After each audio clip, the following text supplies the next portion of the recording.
Good afternoon, boys and girls. Thanks for joining us this afternoon for another adventure from one of our beautiful national parks. This afternoon, we have Ranger Dave with us, and he is tuning in all the way from Michigan. So if you're not sure where Michigan is, it's north of us on a map. And I always remember Michigan because part of it looks like a mitten. So Yep. if you can think of that state that kind of looks like a mitten, that's where Ranger Dave is. And he is going to be telling us all about the national park he works for, and it is the Sleeping Bear Dunes National, I forgot the Lakeshore. rest of it, Lakeshore. So hi, Ranger Dave. We welcome you, and we're so honored that you chose to spend your afternoon with us, teaching us a little bit more. Great. Thanks, Kristen. So hello, everyone. Again, my name is Ranger Dave. So happy to be with you on this fine afternoon. The sun is shining here at Sleeping Bear Dunes. It is a beautiful day. The bears are probably waking up right about now. Some of them are.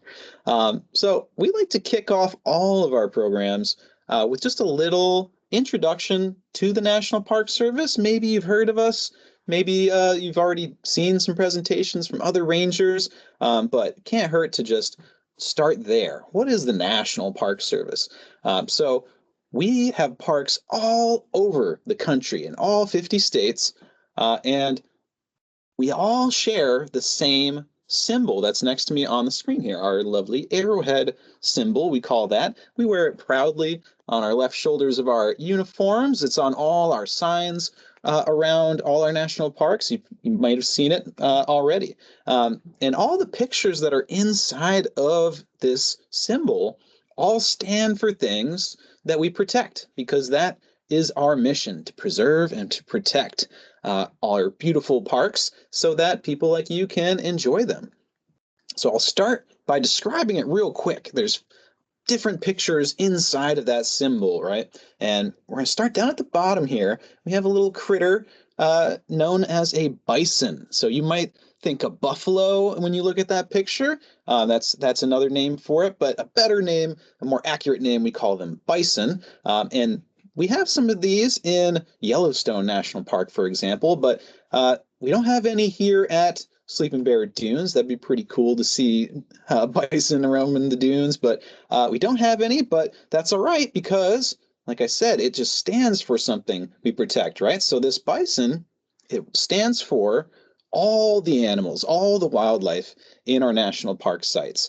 So again, no bison here at our park at Sleeping Bear Dunes, but we do have animals like, you guessed it, black bears, which we're going to talk a little bit more about in a minute. We also have a lot of other wildlife, of course. We've got river otters, white-tailed deer. We've got skunks. We got raccoons, porcupines, and so much more that I won't list them all here, but we've got a lot of animals here. All of those animals, again, represented by the bison down at the bottom of that symbol. Over on the side, we have a sequoia tree. Everybody see this tall tree over here? That tree is supposed to stand for all the plants in our national parks. So again, no sequoia trees here. That's a gigantic kind of tree that grows out in California. We do have some pretty special plants, some plants that only grow in our dunes around the Great Lakes in places like Sleeping Bear Dunes. Pitcher's thistle is one of the names of a flowering plant, a little flower that only grows in the dunes around the Great Lakes. So pretty special little plant. Next up, we've got this snow-covered mountain in the background. It's supposed to be Mount Rainier in Washington State, a national park in Washington. But that mountain is supposed to stand for all the landforms in our national park sites. Landforms are kind of part of the land. They're special, worth protecting, but there's not a plant, it's not an animal, right? It's just part of the land. No mountains here at Sleeping Bear Dunes, but we do have our towering sand dunes, mountains of sand. You could think of them like in our park. So that's represented by the mountain, those landforms. We have a little bit of a lake on the side here. That lake is supposed to stand for all the water in our national park sites. So much water here at Sleeping Bear Dunes. I'll show you a map in a minute here. Just to show you, we're right on one of the biggest lakes in the world, Lake Michigan. And we've got a bunch of smaller lakes, 26 smaller lakes inside the park too, a couple of good-sized rivers, just so much water here at Sleeping Bear Dunes. All that represented by that little bit of a lake there. And then last but not least, this outline of that arrowhead shape. What makes it look like an arrowhead is supposed to stand for all of the history in our national park sites. So all that stuff that's happened in the past is celebrated and taught here at Sleeping Bear Dunes. One example, we have a lot of shipwrecks in our park, in the waters of Lake Michigan. There are actually potentially hundreds of shipwrecks out there. So now you know what it all stands for, and next time you visit a national park, you can tell your friends and family what all those little pictures represent. Moving right along, wanted to show you a map here beside me on the screen. Now we have a map of the whole United States, the whole country. I'm blocking Alaska down here. We've got Hawaii. And like I said, there's national park sites in all of those states. And I understand you're calling me from Kansas. Where am I finding? Missouri. Oh, Kentucky, Kansas over here. My hand's disappearing. So you're down in this area here. I'm calling you from way up here. See that state that sort of looks like a mitten? That's Michigan. And those are the Great Lakes, those giant lakes, freshwater lakes all around us here. Let's zoom in on Michigan now. Now we can really see there's that mitten-shaped peninsula there. Really does. Here in Michigan, we like to point to our hand to say where we're from. A little strange, but I like it. And we are right up here on the pinky of Michigan. Can everybody point out where we're at here on your own little Michigan state mitten there? Right up on the pinky, right on beautiful Lake Michigan. This whole giant thing on the map. This is a massive Great Lake. There's a few other Great Lakes around, 5 of them altogether. Let's zoom in one more time now, where I'm inside this red circle here, where that green is our park. And now you can see the whole map of the park. Again, all the light blue, all of this is part of Lake Michigan. We got 2 islands in the park. We got South Manitou Island over here and North Manitou Island up there. And so much you can see and do here. Not just dunes, we've got some beautiful forests, a lot of hiking trails, campgrounds, so much you can do here at the park. But well, I'm here to talk to you today, not about recreation or enjoying the park. I'm here to talk to you about one of our animals that you can find out in the forests here at Sleeping Bear Dunes, the black bear. So this is our Bear Essentials program for future bear scientists. Maybe some of you out there really like animals and might want to study animals, become a wildlife biologist someday. If so, this program's for you. And even if you're just kind of interested, I hope you can walk away from this and learning something about our black bears here at the park. So I want to start by asking you a little question here. Maybe you can shout it out in your classroom. Does anybody know what we call a baby black bear? There's one on the screen here beside me. A baby black bear. Anybody know? What are you thinking about it? They are very small when they're born. They're about the size of a stick of butter, if you can believe that, when they're first born. And then they grow up real big, real fast, and they can get over 300 pounds by the time they're fully grown after a few years. So, did you get the word there? Have you been thinking about it? Bear cubs, right? Yes, a baby black bear, we call them a cub. And this cub here beside me, very cute. But I want to say, never approach, if you do see a black bear cub in the forest at Sleeping Bear Dunes or anywhere else, you always want to make sure you keep your distance. They are cute, but they're a wild animal, right? We don't want to get ourselves in danger or the bear in danger. We want to give them plenty of space. And our rangers, we like to use the rule of thumbs, which means if you can hold up your thumb and see the animal around your thumb, you're too close and you should take some steps back. Just remember, where there's a bear cub, the mama bear is probably not too far away, and we really don't want to get between the bear cub and its mother. That could be a pretty dangerous situation. So cute, but from a safe distance. Enjoy the cuteness from a safe distance. Okay, so I'm going to be repeating a word here throughout the program, you're going to hear this word a lot. Let's see if you can say it after me. Adaptation. What is an adaptation? One more time. Adaptation. Very good. So an adaptation, what do we mean by that? We just mean that it is a body part or a behavior that helps a plant or an animal survive. So long definition there. We're talking about an animal, of course, here today, a black bear. So it's a body part, so something that it has, some part of its body, or a behavior, something that it does. Maybe it's running around, that could be a behavior, right? So body part or a behavior that helps it survive. So we'll talk about this more and more as we go on today. And that's what an adaptation is. So the other thing we're going to talk about what black bears need to survive. Just like every animal, there are things they need to survive. And the first one is shelter. Can everybody make a little house for me? Make your own shelter. Very good. All right, so black bears need shelter, and shelter to them is a very specific kind of home, certain kind of home. Maybe you know what it is. I'll give you a second to think about it. Does anybody know, what do you call a bear's home, a black bear's home? Where does it make its shelter? Give you a couple seconds to think. Maybe you said a cave, or which they would like if they could find a cave. But a better word for it, a catch-all word, is a den. Black bears, kudos to you if you guessed correctly. Yes, a den is what we call where a black bear makes its home. And it's really any space that's just big enough for the bear to fit in, to sleep in, right? So a den could be a cave. That's usually what people think. Here's a photo of a cave beside me now. It's often what people think when they think of bears living somewhere. And a bear would love a cave. The trouble is, not everywhere has caves. And Sleeping Bear Dunes here, we don't have any caves really to speak of, where a bear could make its home, or make its den, excuse me. More often, a black bear den here is going to look like this. Now, there's a photo of a hollowed out big tree with some roots in front of it, but there's some space here behind it.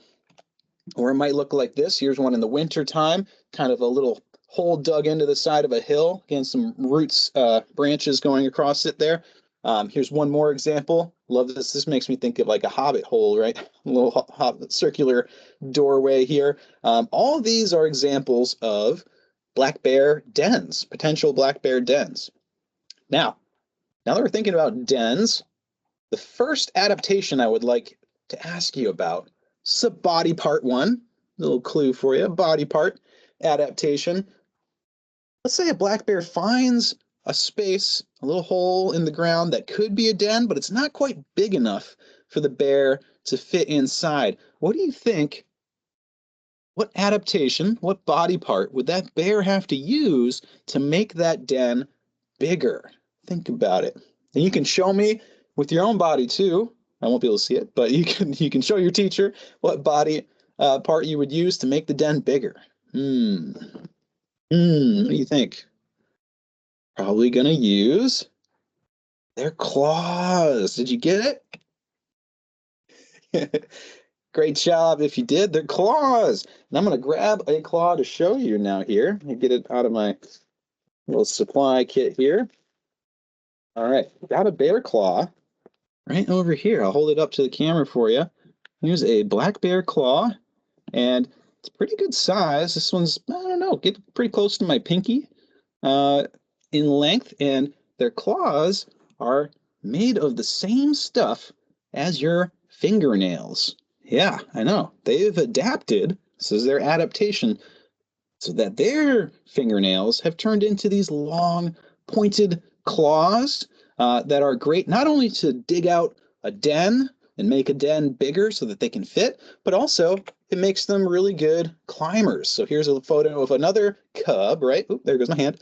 Another bear cub climbing a tree. And we'll talk about why they might go up in a tree a little bit later. Think about, what could they be trying to get to up in a tree? Foreshadowing for you. Okay. So back to dens, back to their shelter that they use, right? The den's not just where they go to sleep every night, it's also where they spend the winter. It's a safe winter home for the black bears. And that's my next adaptation question for you. Now we have a picture of a bear covered in snow in its den here. This is an adaptation, believe it or not. This one's a behavior adaptation, something that the bear does, right? So what adaptation what do we call this adaptation? What do we call it when a black bear sleeps all winter long? I bet some of you know. I'll give you a second to think about it. Big long word. Starts with H. Oh, too many clues? Did you get it? Hibernation. Yes, so that's an adaptation, a behavior that the bears do to wait out the winter months when there's not really any food or food's hard to come by. Better to just sleep through the whole thing. So they're not just sleeping, right? What that means when they're hibernating is they are not eating or drinking. They're getting no food or water the whole time. They have reduced alertness. What does that mean? Reduced alertness just means they don't wake up very easily. It would take quite a bit to wake them up. They have slower heartbeats. Their heartbeat actually slows right down, and their breathing slows down so that they're using less energy. Their body temperature gets colder too.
Kids, hold tight just a second. I think maybe we dropped connection. We'll try to get it back.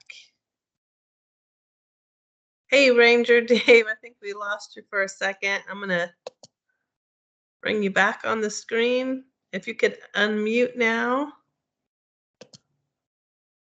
I've never had that happen before. Okay. Sorry about that. No problem. My whole team's crashed on me. Okay, let's try this That's again. all right. You got back actually fairly quickly. Great. Okay, where were we? Hibernation. Talking about this behavior adaptation. Oop, I did both a combo there. Behavior adaptation called hibernation, and their whole body temperature actually cools down while they're hibernating. Okay, moving right along here. Hopefully, I can stay with you now. Now, this is a different adaptation. While they're hibernating, this is a body part or part of their body that they're using here. What's keeping them warm while they're hibernating? Let's think about it. While you're thinking about it, I'm going to grab something to put on here, some clue here. What's keeping them warm while they're hibernating? What do you think? Oh, a nice toasty layer of fur. Did you get it? Oh, so very good. Fur. Yes, their fur. Oof, I'm already feeling warmth in this fur here. Their fur looks like this. Hold that up to the camera. Black bear fur here. Kind of like a coarse, shaggy dog. Really long hair here. And it traps a lot of air and acts as a great insulator. It keeps the bear really warm, even when there's snow outside and it's below freezing. Very good. Okay, I'll leave my fur on here. The next need, so we've talked about their shelter they need. Bears also need water, just like every animal, including you and I, us humans. Bears need water. Now, where do you think a bear would go to get a drink where it's living out in the forest? Do you think they find a drinking fountain to go push the button on and drink from? Probably not. No? What do you think? Shout it out in your classroom or raise your hand, depending on what your teacher wants to do.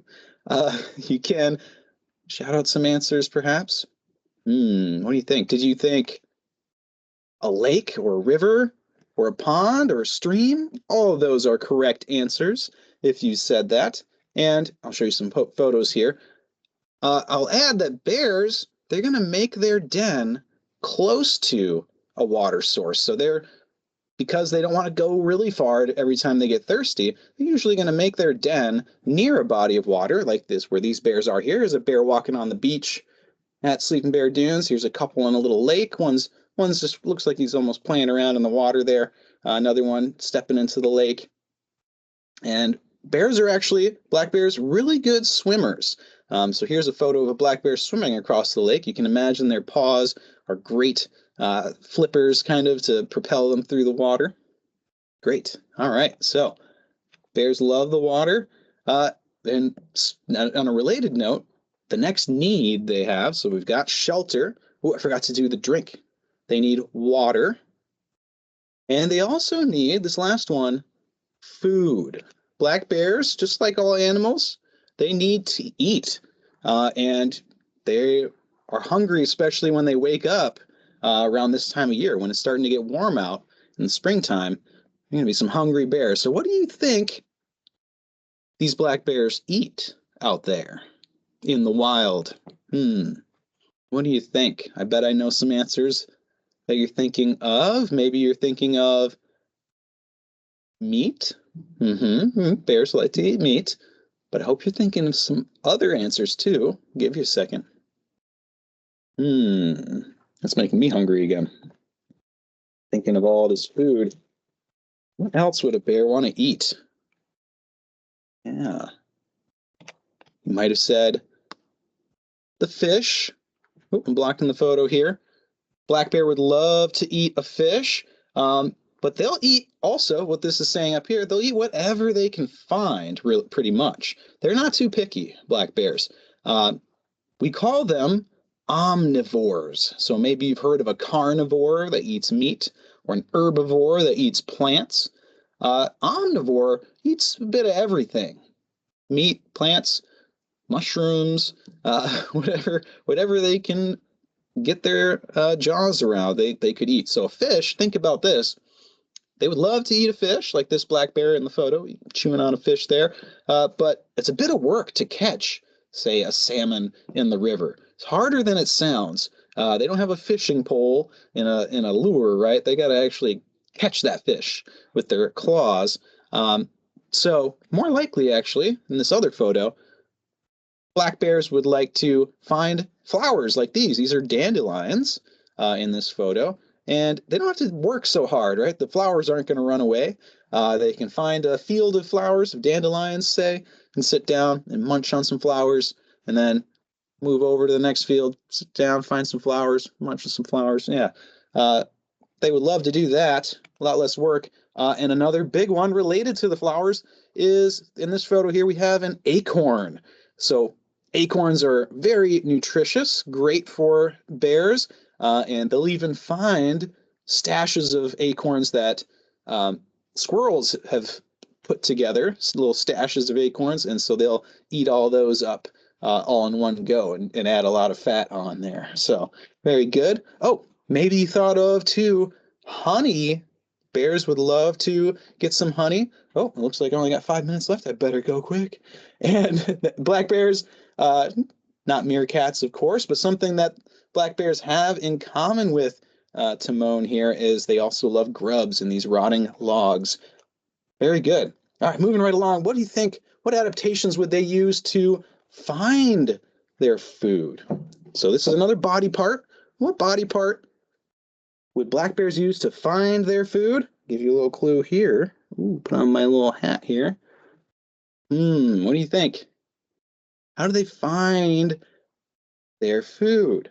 Maybe they're smelling out there. They might smell some flowers, right? They're using their nose. Their nose is actually over 100 times more powerful than ours. So they can smell stuff from really far away. If you think you can smell food in the distance, food coming out of the smell from the kitchen. Black bear can smell that from real far away. Or they might use their ears, right? They have a great sense of hearing. They can even hear when there's bugs crawling in a log or grubs moving around inside a rotting log and know which log to tear open and get to. Or, well, the only other one I haven't thought of here, they might use their eyes. I'll point to my own eyes. They might use their eyes to find, especially if they have to catch something like a fish, right? They really want to use their eyes. And they're actually going to use all those senses, their nose, their ears, and their eyes together to help them hunt and find food to eat. All right, moving quickly here. What body parts do they use to eat their food? What do you use to eat your food? Maybe you use your teeth. If you guessed it, you're right. Their teeth here.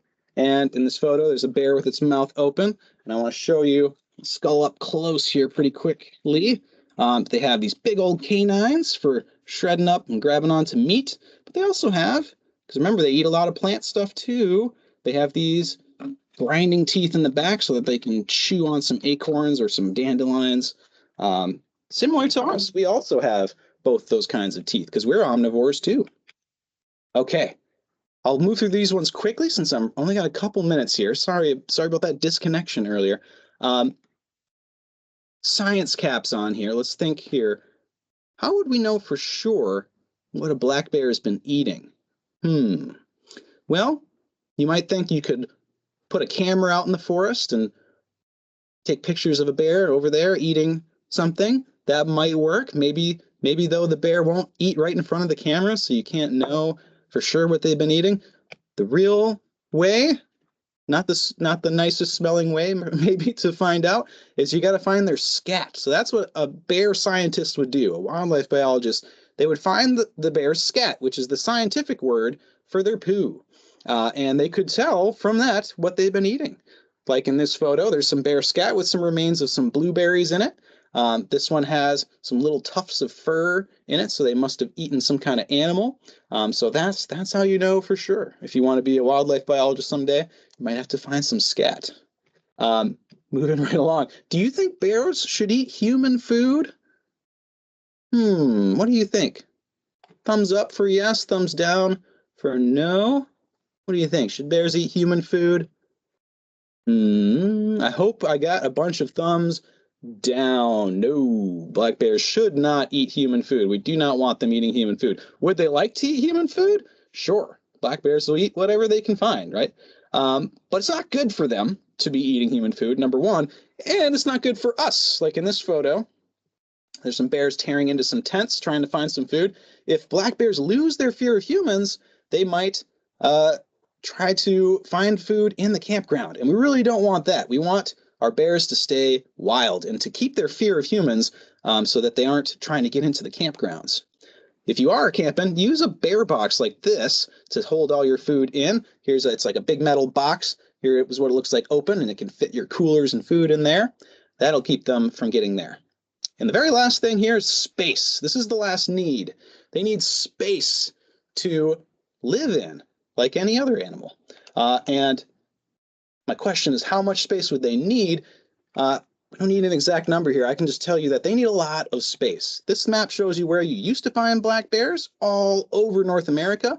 And now this map is showing in the green way less areas that you can find black bears. That's because they need places like Sleeping Bear Dunes. They need national parks and other protected areas so that they can live out their lives and raise their cubs, like in this photo here, these 3 cubs, in peace. So with that, I know I'm out of time. I don't have any time for questions. Sorry about that. If you do have time, I'm here for you. Otherwise, thank you so much. I hope you enjoyed the presentation. We can hang out for a couple questions. If they need to go, they can go, but the ones that can stay, they can stay. One interesting question that I had was, when does a black bear cub become considered an adult? Great question. You might stump me. I'm not a wildlife biologist myself, full confession. I know that they will be born in the den over the winter, and then they come out in the spring, and I believe they have spent the whole year, at least 1 year with the mama bear, and potentially a second year. But beyond that, they are on their own. And I even believe I've heard that bears will just be with them for the first year and then the second year grow out on their own. So it's kind of varies a little bit. Okay. Pretty Yes, young. but pretty young, and they grow up pretty fast. Like they get big pretty quickly. This second part of that question, you touched on a little bit, but they want to know if the cubs also hibernate. Yeah, so like I said, they're born sort of while the mother, toward the end of the winter when the mother is hibernating. So yes, they will, and then subsequent winters too. It's not a good time for a bear to be out in a Michigan winter. It gets pretty. I mean, we sometimes it'll have warm periods for a little bit, but then it gets really cold again. You know, like I said, they eat a lot of plants. They depend on a lot of things like acorns and flowers and things like that. And they're pretty hard to find in the wintertime. And even animals are harder to hunt or harder to find. A lot of them are hiding out in the winter. So that's why they're hibernating every winter. Okay, and our last question would be, you talked about the bear living with its mother for at least a year. Is the father involved at all in the upbringing of the cub? So my understanding is no, that black bears in general are solitary, meaning that they're not like wolves where they make a pack or, coyotes or something like that. They just live on their own unless they are going to mate and have cubs. But then after that, the males are gone and it's just the mother with her cubs until the cubs are old enough to be on their own. And then they go off on their own, find their own territory. Yeah, so very much solitary creatures. You'd never see bears hanging out together unless there's a lot of food, like the salmon run. If there's the salmon swimming up the rivers, you might see them. But we don't have a lot of bears at the park because they need so much room. We only have maybe 12 or 15 bears in the whole 70,000 acre park. And none of them on the islands. They're only on the mainland. So anyway, I'm going off on a tangent there, but they would not be hanging out together. No, the males just go off on their own after the cubs are born. Okay, well, thank you so much for teaching us all about the black bear, and we will hopefully maybe some of our students, if they go on a vacation this summer, they could Yeah, check out Sleeping Bear Dunes. I hope so. Bug your parents, tell them to come up here to Sleeping Bear Dunes. We'll be here. All right. Thank you so much, Ranger Dave. Have a good day. Thank you. You too. Bye bye, everybody.